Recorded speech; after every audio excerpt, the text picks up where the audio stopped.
Aw, shucks. Well, that was very kind and generous. And, you know, the degree to which we understand and are learning about how to end homelessness in the country, it's really because of the work of places like Alameda County and the work of people like Elaine, many others in the room. And so we just try to be observant and see what's working better and share that with other people. That was very generous. Thank you, Elaine. And thank you to Supervisor Chan and to Mayor Schaaf for being here. Obviously, a lot of the progress that Elaine described and the good things that have happened here are due to leadership. It doesn't happen without leadership. And you have had extraordinary leadership, and you obviously have new leadership now to push the issue forward. So it's very important that you're here, and I appreciate that. And thank you also to Julie and Linda and all the people that have pulled this wonderful gathering together. The work that's been done on homelessness here really has been important nationally. A lot of innovation has come from here. We've learned a lot from you. I know it's hard work. I know most of the people here are not people who've been focused on homelessness, and I'm sure the work that you do with children and all the different ways you do that are also very challenging. But it's nice to get a report like Elaine's in which you see that efforts like these and being smarter and doing more and following all the suggestions she had actually have results. And, you know, cutting the number of homeless families in half, that's pretty significant, and especially when you think about the time period in which that's happened. You know, it's not been a time period that's been great for poor people generally in terms of their incomes, for housing costs generally. And for the country, when did it's been cut 58% since when? Over the last decade. Over the last decade, so that also encompasses the recession. So it's a pretty significant accomplishment. And it's also hard to think sometimes about ending homelessness because the drivers of homelessness, you know, poverty and housing costs and so forth, feel kind of beyond us often, but this shows that it is possible. You have made progress, and even though Elaine has told me that some of the homeless populations have not in this area have not come down so much, really families have. So you have something really terrific to build on: capacity and successful strategies. Those are particularly the capacity, not something everybody has. So important to keep in mind. I've been asked to give you an overview of homelessness nationally and what we know about family homelessness, and a little bit about what we see that we think works to end family homelessness that you might think about here. So where do we stand on homelessness nationally? Elaine gave your data for January 2015. We don't yet have the national data for 2015. Should be out actually, maybe any day. So I have to go back to January 14. At a point in time, there were 578,000 people in the nation who were homeless. That number has gone down 11% since the onset of the recession. Why has homelessness been going down nationally? There certainly could be some demographic factors in that, and the economy has been improving, so that could help, although as I mentioned, that's certainly confounded by rising rents. I know you're experiencing that in this area, and income stagnation. But also, I think we've gotten smarter about how to help homeless people. We've used data better. We've figured out how to get people back into housing faster. And as we've been more successful, the whole homeless field at the national level, we've attracted increased federal investment. And that's kind of unusual because on most social issues, as the problem gets smaller, the resources get smaller. But actually on homelessness, that's not been our experience. As the number of homeless people has decreased, we've gotten more successful at reducing it. The federal investment has actually gone up, which has been good. So what does the homeless population look like nationally, that 578,000 people? About 60% are individuals, mostly men, not entirely, but mostly men. 37% are people in families, about 9% are veterans. 15% are chronically homeless individuals, so people who are homeless long periods of time and disabled. Less than 3% are chronically homeless families.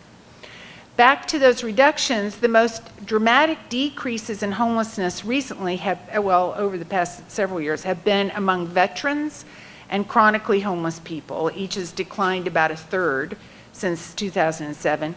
And a big reason for that is sizable federal investments in those populations, particularly veterans at the moment. I would say, I'm sure this is the case here, but if there are any veterans, including, there are sadly increasing female-headed veteran families, not a ton of them, but some, but also veterans have families, and there's a lot of money for veterans. So if anybody is in the homeless system who's a family member or a veteran, I'd be looking at getting them housing, because there's that problem is supposed to be ended shortly, and there's enough money to do that. So that's kind of an overall picture of homelessness in terms of homeless families from the 2014 point in time count. There are 216,000 people living in 68,000 homeless families, so 68,000 homeless families. From 2013 to 14, the number of families went down 5%, so that's really pretty flat. About 12% of homeless families overall are unsheltered. So that's not good. That means that 1 in 8 families is unsheltered, which is not good. Here in Alameda, so that's 12% nationally. Your number is a little higher than that. 15% of your families are unsheltered. It's a little higher than the national. I understand that number has gone up a little bit, but as Elaine's data pointed out, that's also a really small number of families. It's only 47 families. But that seems like definitely a problem that should be solved. That's not a number you want to see going up. I mean, that's unsheltered families. That's a very, very high risk. This is a reason, the fact that so many people are families are unsheltered, that we have to be very attentive to the effectiveness of everything we do, every dollar that we spend, because every dollar that we spend on something that isn't so effective is a dollar that we don't have to spend on these families that are totally unsheltered. In your case, 1 in 7 families that are getting left behind entirely, left outside. So we have to be very attentive that everything we do works well. Nationally, less than a small number of families are chronically homeless. I think it's 7% nationally. Here in Alameda, 9% of your families are chronically homeless, and 1/3 are unsheltered. So while that's not of the chronically homeless, so while that's not a large, again, number, that rate is a little high. So it seems like something to look at. What causes family homelessness? Well, the big driver in family homelessness and in homelessness overall is the mismatch between the cost of housing and the incomes of poor families. There are lots of other factors, of course, that make families or result in families having poor incomes, and there are other issues with families.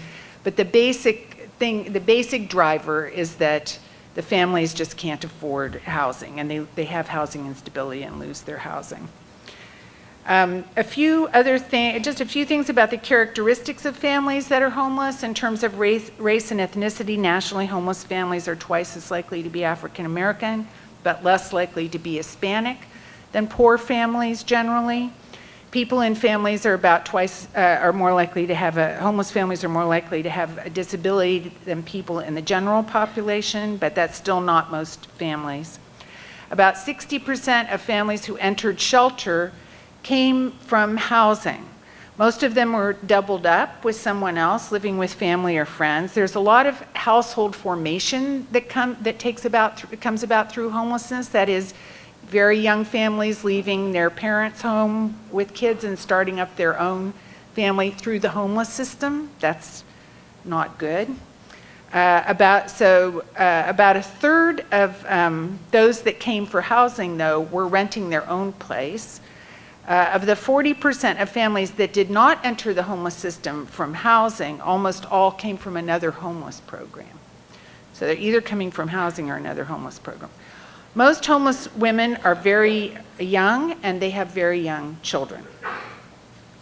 What do we know about the risk factors of homeless families? Well, Mary Beth Shin, your next speaker, is the national expert on the risk factors of homeless families. I'm sure she'll be addressing this to some degree in her presentation, but I'll just say briefly that it's hard to predict from among the large pool of very low-income families which ones are going to become homeless. It's very difficult. But the things, the risk factors include things that I'm sure are not going to be surprise to you. They have young children, and the younger the children, the more impact even unto pregnancy. They have very, very low incomes. They have previous experiences of homelessness. They have partner violence and other kinds of risk factors related to poverty. It's very important to note, though, that most people who have those same problems don't become homeless. So it's not predictive, although those are risk factors. So all of this information tells us that nationally, it looks like there's been some decrease in the number of families that are homeless. Some of that may be the effect of changes in programs, that the programs are operating differently. They have higher turnover, there's more rapid rehousing, or something affects the count. Some of it's methodology, and I think some of it is real because of improved program changes. And your number here certainly is going down quite precipitously. And I'm confident in saying that we're making progress on families, but we're not making enough progress on families. Dr. Dennis Culhane did a typology of homeless families that's based on how they use the homeless programs. And I think that gives us some food for thought also about approaches we might take to better address family homelessness. He basically found that the vast majority of families that become homeless, about 3/4, 75% of them, are homeless for relatively short periods of time and exit homelessness and don't become homeless again. There's a small group of families that's homeless repeatedly, about 5% of them. And finally, there's a group of families that stays homeless for a year or more, about 20%. So the majority short stayers, a large minority long stayers, and a very small group repeaters. Now, among homeless single adults, there's a similar distribution with regard to the length of time people spend homeless. Among single adults, the long stayers are the most disabled group. They're disabled and they can't get out of the system. They can't get out of shelter without help. They can't, so they get stuck there. In the family typology, this turned out to be entirely different. The ones who were homeless the longest, a year or more, were the least disabled. They had the fewest lower needs and had the least serious problems. So why is it that they were homeless for such a long period of time? Well, the reason was that they were living in transitional housing. And the researchers concluded that it was not the family's level of need or their characteristics that determined how long they were homeless or how the resources were invested in them, but rather it was the program models that determined how long they were homeless. According to the authors, the programs and their policies, to quote, have created a system that could be said to distribute resources inequitably relative to need and possibly inefficiently relative to more direct housing relocation and subsidy programs. So there was a call in that typology clearly to look at transitional housing. And I saw in your data, and I just saw in your units, that you have a lot of transitional housing. You have a lot of transitional housing beds, and your lengths of stay in transitional housing, I saw from some data that Elaine sent me, although they had gone down, were still really long. They were almost a year. So I'll come back to that in a minute. Another very important thing to note about the study is the finding that a lot of the families are homeless only once and only briefly. So we could probably do a better job of helping a lot of families to resolve their homelessness quickly and increasing that 75 or 80% of families that are homeless, that, for whom this is a relatively short experience and not repeated, increasing that even more. Because it's not good obviously it's not good to let families become homeless, and it's really not good to let them stay homeless either, because homelessness is not good for people. It's debilitating. Moving on to homeless kids, of the 300,000 or so homeless children in the families in a year, more than half were under 6, so they're young. Most of the studies of homeless children show that the experience of homelessness has detrimental effects on their mental health, their physical health, and their school performance. So homelessness is really hard on kids, very stressful. But it's also important to note that these effects mostly happen while they're homeless, and they tend to dissipate over time when kids get rehoused.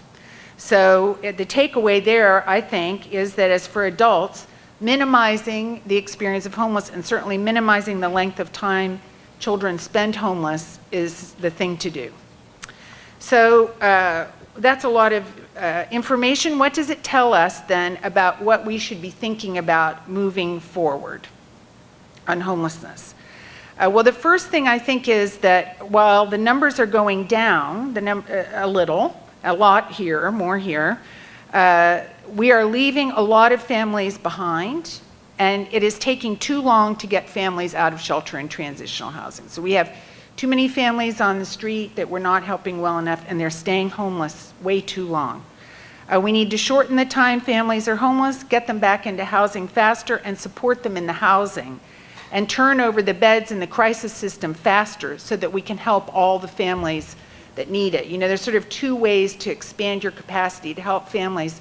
One is to build more shelter, which sucks up a lot of resources and isn't really where you want people to be. And the other is to turn the beds over faster, so get people out faster, and then you have more space to put people coming in. And I think that's the better way to do that. So in order to do that, that is shorten the time families are homeless and get them out faster, homeless families, what do we need? Well, of course, resources definitely will help, but there are a couple of key things I think we could do to help the families we care about better, regardless of whether we get the resources. And I think our experience nationally also has been, as we do a better job and a smarter job, and we see the results of that, it attracts more resources. Because people, quite rightly, like to invest in things that work. So number one, we need to build a more effective crisis system, which I've mentioned a little bit now. Our individual homeless programs need to constitute a local system that's effective in helping families and that is efficient in using resources, because no matter how many resources we get, we're going to have limited resources. So we have to be effective, of course, about using them. And I know the coordinated entry and access came up here. I think that that's a big driver, a first step most places. That's being required by HUD. In terms of families and homelessness, HUD, the Department of Housing and Urban Development, is the major funder. It funds the continuum of care resources, and they're now requiring communities to set up these coordinated entry systems. It's the first step in really having a system. The programs in the homeless system have supposed to have been coordinated for a long time, but I think mostly what that's meant is that everybody knows what everybody else is doing, not that anybody's doing anything together or that we're working as a whole system. So this is trying to effort to kind of pull this together. So coordinated entry, I think, has the potential to do three things. The first is to rationalize the allocation of resources so that the more intensive interventions go to the more needy families, less intensive interventions go to the less needy families. Second, it can make it a lot easier for the families to access interventions. Families now, and I'm not speaking about Alameda, so all of this is just, I guess, sort of a national perspective. A lot of times they have to go from program to program. I mean, we get calls in our office all the time from families all over the country to get our number somehow. You know, they're going to program, trying to find, they're calling every number they can get to try to get help. And they're going to say, whatever that program has on offer, they're going to tailor their ask or their description of their problem to that. If it's domestic violence, they're going to talk about domestic violence. If it's a homeless program, they're going to talk about housing issues. So this is just an awful thing to do to the families. They're the ones that have to dig out these resources and beg their way into a bed. And I think the coordinated entry is much more consumer oriented, and it's going to make it, if it works properly, which is a big if, it's going to make it easier for families to access help. And third, it's really, and we're seeing this everywhere, it's identifying the gaps in our local systems and pushing a lot harder to fix them. Because, for example, if you assess 100 people, 100 families, and you find that that 75 of them need rapid rehousing, say, but you only have 25 rapid rehousing slots, you're gonna, but you have a lot of transitional slots, but you only have 3 people that need them, you're gonna start, the pressure is on to start reallocating resources to the places that you need, and we're seeing that happen in a lot of places. So I think, trying to shift to a system that's more rational, that uses resources more rationally, that's more consumer friendly and makes things easier for homeless people is one thing, and I know that's underway here. Number 2 is to do more and better rapid rehousing. So I don't know if rapid rehousing is a thing that you've come across before. It's a little bit of a newer intervention, but it's pretty straightforward. It really came about, I think, because, well, I'll get to that in a minute, but let me just describe it. It has 3 elements. The first is that you help families address the immediate crisis that caused their homelessness. You have to deal with often their credit and tenant issues before you can get them back into housing because they probably got evicted or whatever, or they don't have a history as a primary tenant. And then you have to help them find landlords and negotiate. So it's kind of the crisis side of things. Second, it provides rent deposits and a few months' rent. It's a short-term rent subsidy. And third, you connect the families to services in the community that can help them in the longer run. So, crisis resolution, pay for housing, and connect people to services in the community. It is not a perfect intervention. It is not everything we would want to do for families. The homeless system is a crisis system. What we can do is help people get through the crisis of homelessness as quickly as possible by getting them back into housing, minimizing the impact of the crisis, because it's very traumatic on families to become homeless, and connecting them with resources in the community that are better equipped to help them deal with the more deep-seated issues they have. And rapid rehousing does that for a lot of families. So we have some research on the effectiveness of rapid rehousing. There's a lot of data, including on families, that's coming out of the Supportive Services for Veteran Families program at VA. I don't know if anybody has, any of you all have come across that, but that is because there's this political will to end veteran homelessness, this is a program that's putting hundreds of millions of dollars into rapid rehousing in communities across the country for veterans and veteran families. The data on it is not perfect, but basically 1 year after receiving rapid rehousing, 93% of the families were still housed, and after 2 years, 85% of the families were still housed. That outperforms the system, usual care, basically, the system as it stands, as I said before. There's also the family options study that Mary Beth was a principal investigator on and that she's going to talk about pieces of, I know, later. This is a random assignment study. It showed that, as we know, that housing subsidy ends homelessness for pretty much anybody who gets it. So there's no question that if we could give all homeless families housing subsidy, that would pretty much solve the problem. So if you want to just do that, we could all shut up and go home, because that will work for the families. Unfortunately, at present, if a family shows up tonight, we don't have that to give them. So we should all be investing on trying to get as many housing subsidies as possible, because that will solve the homeless problem, no question. And this study shows that. The family options study also compares the crisis interventions that we do have available, rapid rehousing, transitional housing, and usual care. And it doesn't have the strongest findings on the comparisons, but it does have some really good, interesting findings on cost. But together, these tell us that among the crisis interventions, rapid rehousing is the most promising of what we tend to actually have available to offer families, for the most part. It performs at least as well as the other crisis interventions, shelter, usual care, and transitional housing, and sometimes better. And it is by far the least expensive. It's $6,000 per family stay, per episode. The study also tells us that transitional housing is by far the most expensive intervention. I actually think subsidy will end up being the most expensive because it generally costs more. We haven't got to that point in the study yet. But transitional housing, more important is to compare it to the crisis interventions. It is $32,000 per stay, $6,000 for rapid rehousing, $32,000 for transitional housing. Transitional housing's outcomes, however, do not really line up with the price tag. It doesn't have appreciably better outcomes than rapid rehousing or usual care. So our conclusion is that it makes sense to look at shifting resources from transitional housing to less costly interventions that have similar outcomes so that we can help more people. We do, though, have to be realistic about what rapid rehousing or any crisis intervention is and is not going to accomplish. It's better than homelessness and usual care for families, but these interventions are not going to end the poverty of the families. They're not going to make them immune to housing affordability problems.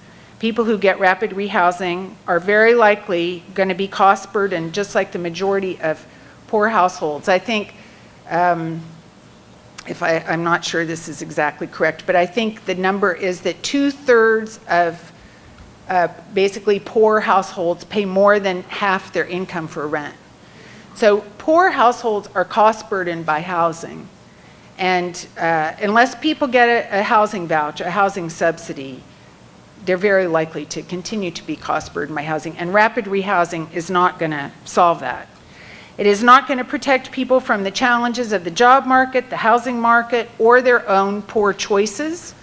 And it is very unlikely to eliminate their housing stability either. And this is something, not to get into an entirely different presentation, but the bottom line is that, rents are going up faster than incomes everywhere.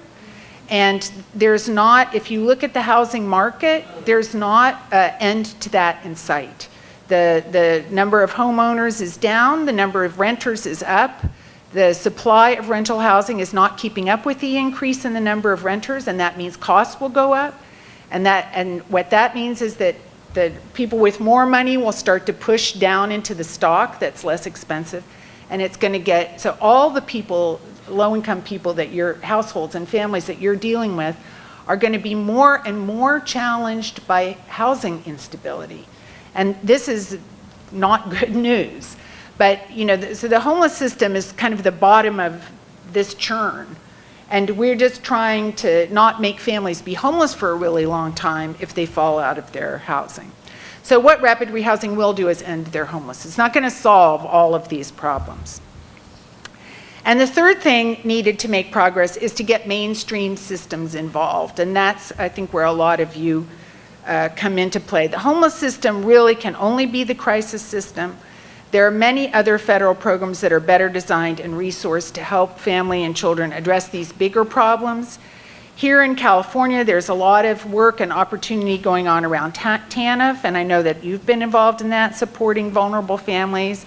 Los Angeles has reoriented its homeless family system to get TANF more involved. I know you did that here with HPRP. Child welfare is another system that has the ability and the responsibility to help vulnerable families. And of course, mainstream HUD housing programs are another group. It's a system. It's great to talk about that in the abstract, but you don't want to have those systems coordinating, just like I said, the homeless system's coordinated, where everybody just knows what everybody's doing, but it's not really working together. I think the mainstream resources have to be a lot better integrated with the homelessness system.